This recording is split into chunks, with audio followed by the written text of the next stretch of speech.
আমাদের একটু বিয়ে আছে তো, যার জন্য এই যে চলে, এই যে আমাদের মার্কেট, প্রচন্ড ভিড়।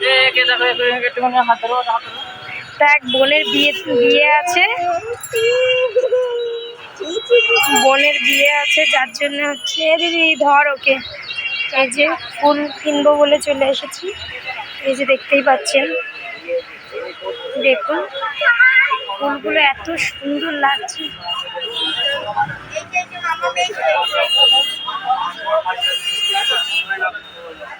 এখানে শুধু ফুলের বাজার।